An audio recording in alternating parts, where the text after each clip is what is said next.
Hi, it's Deva.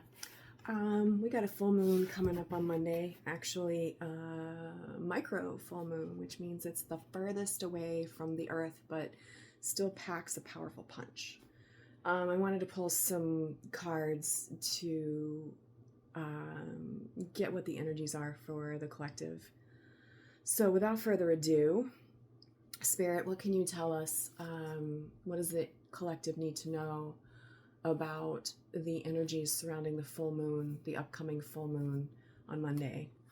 What would you like to tell us about that? I hope you guys are doing well. I hope life is treating you kindly. There's a lot of interesting things going on. There we go.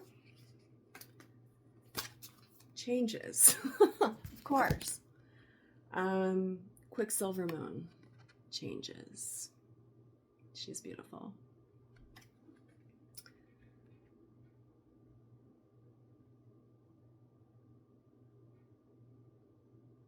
I'm getting that there is a lot of people surrounding, many people in the collective actually, if you take the opportunity to just be aware, there's people surrounding you that are mirrors for you, that if you look at their behaviors, they're mirroring your own. There's lessons to be learned there. There's shadows to be brought up to the surface, things to heal as always. If we only have the courage to kind of surrender to it and ask what it's teaching us.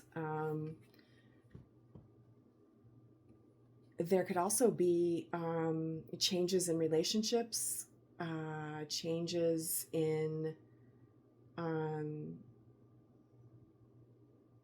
life in general, but I'm getting relationships, like these are swans, they're symbols for soulmates.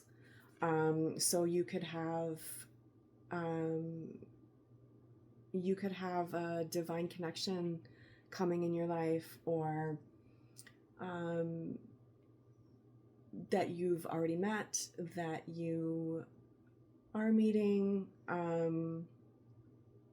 Just watch out in changes in relationship with this full moon. It's certainly to be a beautiful one, bright, giving,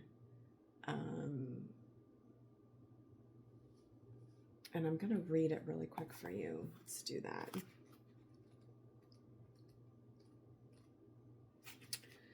Okay, Quicksilver moon changes. Nothing stays the same forever. If you want change, rejoice. If you're clinging on to a situation that may well have run its course, however, then this card is a gentle suggestion to release your grip. Nothing about your situation is currently firmly fixed.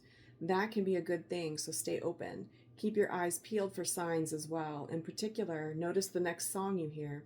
Is there a message in it for you about your question? If you're not happy about your situation, the good news is that change is afoot, so don't give up. What seems stuck now could be far more flexible quite soon. If you're hoping to change the course you're on now, this is a sign that you can, so take action. If the idea of change worries you, try to have a little faith in the universe. Set the intention that whatever happens next is happening for your highest good.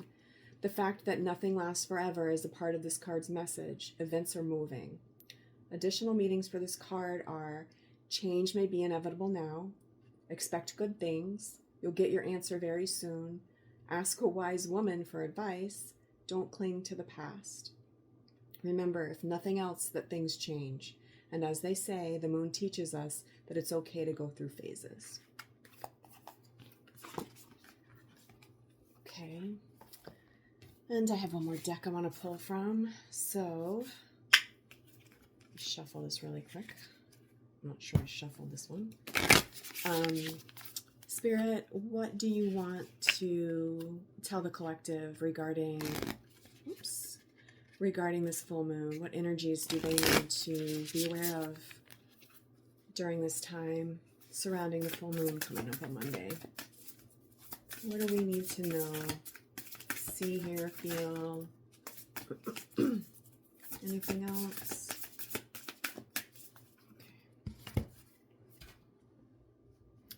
Okay, this is fill up your cup. Sorry for the glare. And this speaks to me right away of just basically filling your own cup, making sure that you're taking care of yourself first. Self-love is the best love. That's kind of a message for me lately. If you don't fill your own cup, you can't fill up others. It's self-abandonment when you don't fill your own cup, when you give too much, when you overextend yourself, people-pleasing, any of those. It's all self-abandonment. And it's important to have your cup filled, and that's when you are able to give to others. Abundance happens when you are filled with love and joy and blessings, all the good stuff. Magic happens. There's something about emotions in this card too for me. What Spirit's giving me is to don't allow your emotions to take control of you. Emotions aren't always the truth.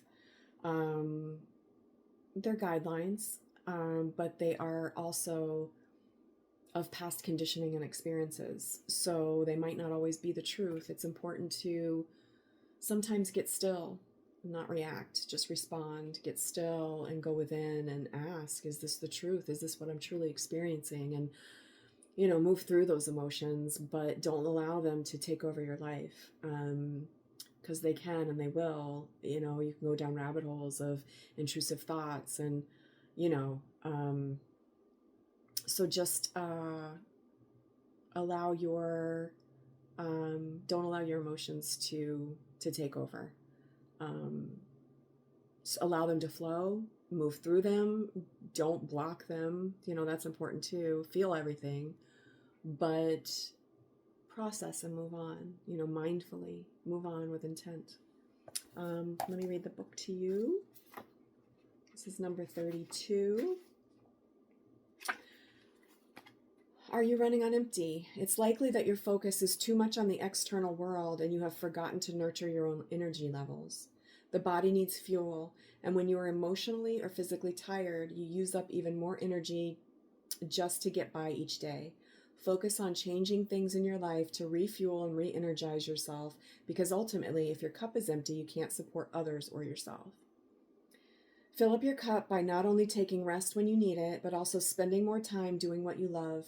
Energy can be found in many places, from changing the way that you breathe to moving the body, from spending time with other, more energized people to having moments of quiet in meditation out in nature or during sleep. How to fill up your cup.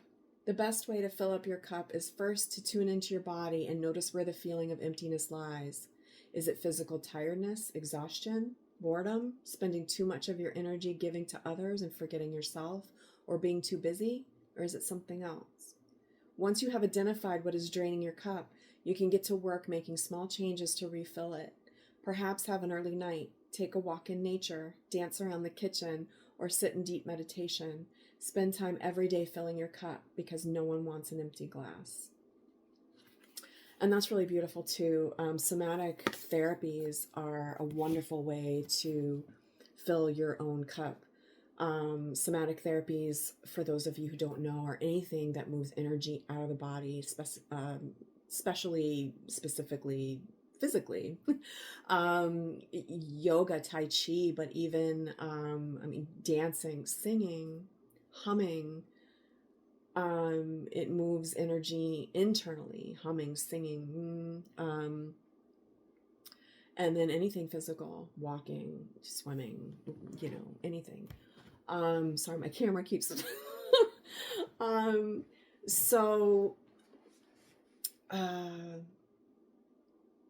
yeah, that's it.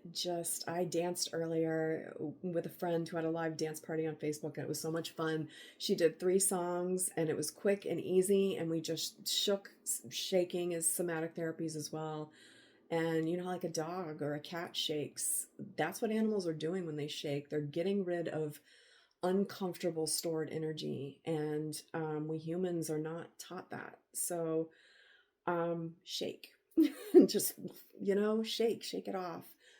It's important, and it feels so much better. 2 minutes of shaking and you're like a new person. Anyways, look me up for more tips and tricks.